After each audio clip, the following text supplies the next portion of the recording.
So ngayong araw po ako po ang maging tour guide niya sa history po ng ating lighthouse. So simulan po natin dito sa left side. Ito po ay kitchen dati. So yan po, makikita niyo naman po may nakasulat po po kitchen. So kaya po tayo may kitchen kasi po ay may mga tumira po dito mga lighthouse dito before. So ito po yung nagsilbing kitchen. Then dito naman po sa right side ang powerhouse. So yung generator po na ginagamit sa pagpapaimak ng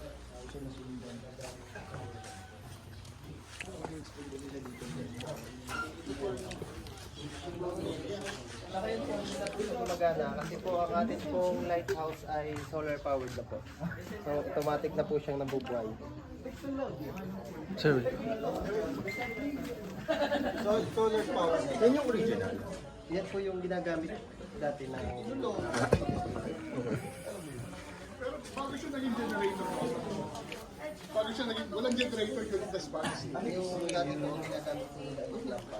Ano itong tubig na ito?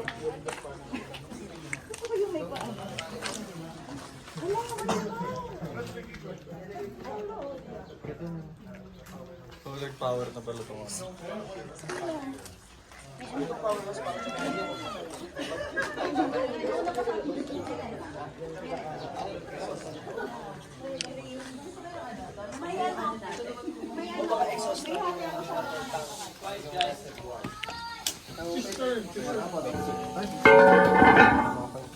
May barya kayo? Sino tumulong sa akin? Brother, Bakit kailangan ng cistern? So yan po ay yung tubig po na napupunta dyan ay yung nagagamit po. ano po nga ito? Ipon po nila may mga bumawag dyan. Ano daw yan? So ito po yung ginagamit din po pang araw-araw. Ano daw tawag dito? Walang water source naman. Sister? Ito yung fresh water source. And then yun pong dalawang yun ang kanilang pang-filterize. Yan dalawa din po ito. Yun po ang isa. Dalawang cistern. Cisterns? Ano nakapasok? Malalim yan, malalim. Good, supposed to be, that's 6 months lang yung rainy season. At saka 6 months lang yung ano. During summer, dito nagagaling tubig. So, should be enough. Ba't ako should be enough to supply yung requirement na during summer. Wala ba nahingi ng tubig dito? Noong 1890, wala pa nang water. Pero nasa design na ito. Not ang lighthouses sa Pilipinas. May ganun. Sir, ito yung original powerhouse. Ay, generator niya. Pero yung before, dati kong ginagamit nila, hindi po ba, hindi pa uso ang kuryente nila? Hindi pa po uso yung kuryente na 1890. Apog. So, ito na yung kagaya sa ano. Ganun po. So ito naman po ang ating lighthouse ay kilala dati bilang Faro de Cabo Santiago. So ito po ay napropose tayo ng year 1887 po sa pangunguna pa po ng mga Spanish engineer na si Martin Percival. So ang design niya po ay kay Guillermo Blackman. Natapos po siyang itayo ay December 15, 1890. So ang ating pong lighthouse ay 135 years na po. 35? So, isa po ito sa naging garrison ng mga Hapon ng World War II. Nasaan yung tama ng bala? Ayan po. Ayun, ituro mo. Ito po Para ang- ko yung mga tama ng bala during World War II. Yan. Kumunti lang na yan. Yung tama ng bala during World War II. Pero pa sa kabila. Meron pa sa kabila. Tapos ito po yung iba yung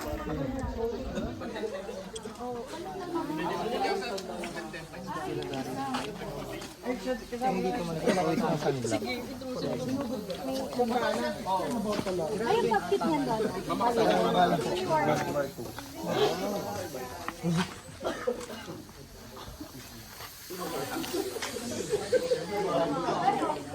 What's next, kuya? Pwede po. Di po tayo sa loob. Explain na ko itong mga kwarto yun. So meron po tayo dito entrance. Wow. So yung mga rooms po ito, ginamit po ng mga lighthouse keeper. So ito po ang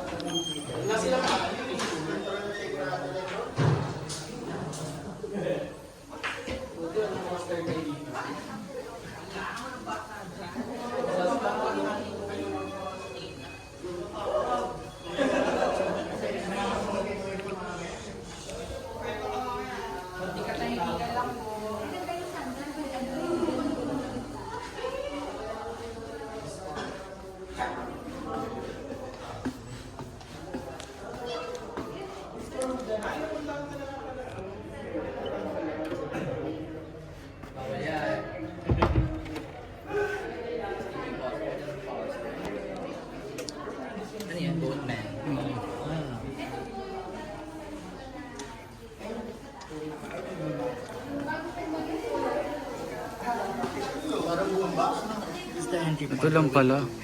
Going to the shuttle. Ano?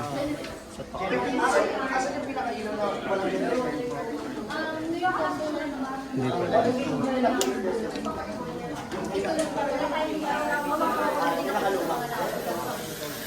Galing, no?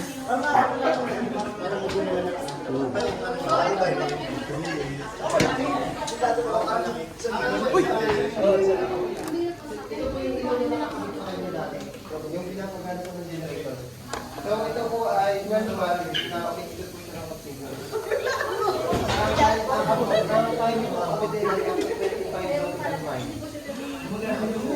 Ano yung tayo ng matungkol? 42 kilometers ako. Ano yung signature signal niya? Ilang sig? So ito po ay hindi ko lang yung exact, pero yung nakakita ko lang na solar po ay Paano mo consider para maging cake na, di ba iba parang or dapat May meeting na po ang local government unit and the National Historical Commission of the Philippines to restore this area through Senator Loren Legarda. Naglagay, may allotted budget po na worth 10 million pesos this year para sa restoration. So yung restoration, ilang ano siya? Parang kailan siya magsisimula? Nasa first phase na po, nasa planning stage, and plan po nila na mabigay yung land na after 3 months. So nag-bid po kami last April this year. So bali yung full itsura po ba netong ano is naipalabas na po ba sa ano, like supposed to be yung itsura po ngayon parang we have no idea pa about sa, pero most likely ito na po yun.